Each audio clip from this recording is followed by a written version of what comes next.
Assalamualaikum warahmatullahi wabarakatuh.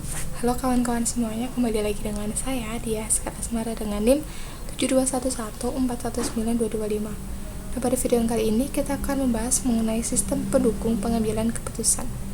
Nah, langsung saja. Yang pertama ada pemecahan masalah dan pembuatan keputusan.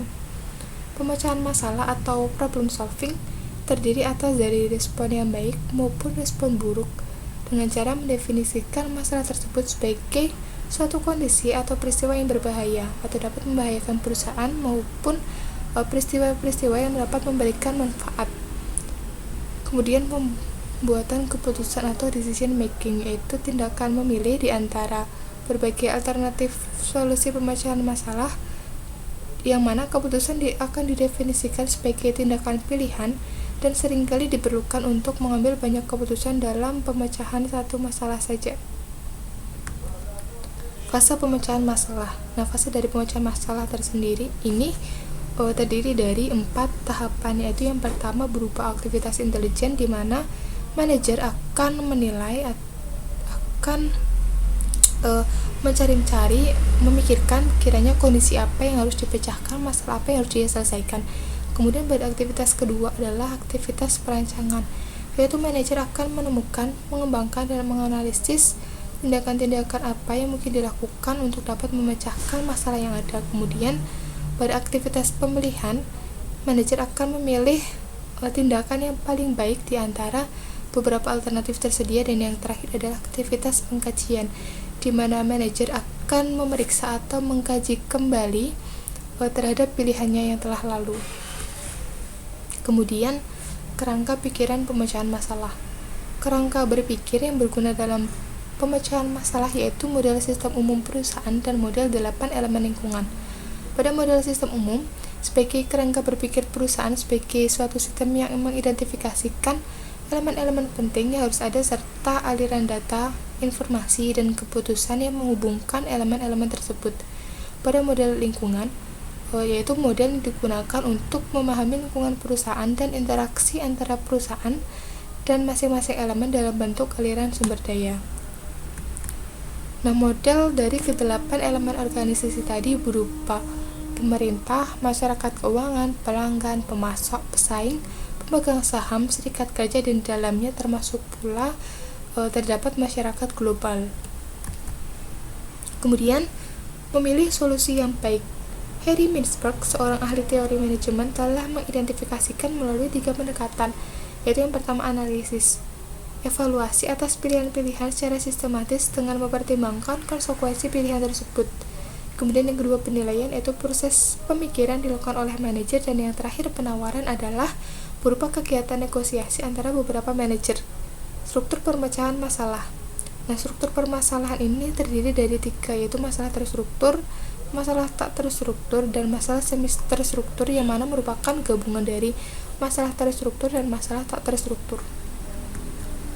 Jenis keputusan. Herbert Simon mendefinisikan atau mengelompokkan keputusan ini menjadi 2 jenis, yaitu putusan terprogram dan putusan tidak terprogram. Putusan terprogram berarti dia putusan yang bersifat relatif dan rutin dalam hal prosedur tertentu yang akan digunakan untuk menangani, sehingga keputusan tersebut tidak perlu dianggap sebagai de novo atau keputusan yang baru setiap kali terjadi masalah. Setiap kali putusan tersebut digunakan. Kemudian yang kedua ada putusan tidak terprogram, yaitu putusan yang bersifat baru, tidak terstruktur, dan penuh dengan konsekuensi. Pemodelan matematika. Model merupakan abstraksi dari sesuatu. Model mewakili suatu objek atau aktivitas yang disebut dengan entitas atau entity. Manajer menggunakan model untuk mewakili permasalahan yang ada, mewakili permasalahan yang harus diselesaikan. Nah, model-model matematika ini diklasifikasikan atau dikelompokkan ke dalam 4 model, yaitu model fisik berupa gambaran dimensi entitas, kemudian ada model naratif, di mana penggambaran entitas dengan menggunakan kata-kata ataupun tulisan. Kemudian ada model grafis, yaitu penggambaran entitas dengan menggunakan abstraksi garis, simbol, ataupun bentuk-bentuk. Dan yang terakhir, pada model matematis, manajer bisnis akan menggunakan model ini yang sama kompleksnya dengan yang digunakan untuk menghitung EOQ. Nah, pada model matematis ini dibagi lagi menjadi 3 kelas, yaitu pengaruh waktu, tingkat keyakinan, dan kemampuan untuk mencapai optimasi. Nah, kemudian bentuk dari model-model lainnya berupa model statis, kemudian kebalikannya ada model dinamis, kemudian ada model probabilitas, dan yang kebalikannya ada jenis model deterministik. Kemudian ada pula model optimasi dan model suboptimasi. Kemudian simulasi. Tindakan menggunakan model disebut dengan simulasi atau simulation. Teknik simulasi. Manajer biasanya melakukan model optimasi hanya sekali. Model ini menghasilkan solusi yang terbaik yang menggunakan skenario tertentu dan variabel-variabel keputusan. Kemudian format output dari simulasi berupa keterlibatan berbagai elemen skenario dan variabel keputusan pada layar atau halaman yang sama, seperti output merupakan praktik yang baik. Pemodelan matematika menggunakan lembar kerja elektronik. Ada 2 kelompok dalam pemodelan ini, yaitu kapabilitas pemodelan dinamis, yang mana kolom-kolomnya cocok untuk model yang sederhana. Kemudian ada kapabilitas pemodelan statis, yang lembar kerja dari bagian kolomnya berupa bentuk lembaran yang ideal, sehingga sangat cocok digunakan pada model statis ini. Nah, kecerdasan buatan atau artificial intelligence (AI) adalah aktivitas penyediaan mesin seperti komputer dengan kemampuan untuk menampilkan perilaku yang akan dianggap sama cerdasnya dengan jika kemampuan tersebut ditampilkan oleh manusia. Sistem pengambilan keputusan kelompok. Sistem pendukung pengambilan keputusan kelompok atau Group Decision System (GDSS) adalah sistem berbasis komputer yang akan membantu sekelompok orang melakukan tugasnya atau dalam hal mencapai tujuannya yang sama di antara kelompok tersebut dan akan memberikan antarmuka untuk digunakan secara bersama-sama.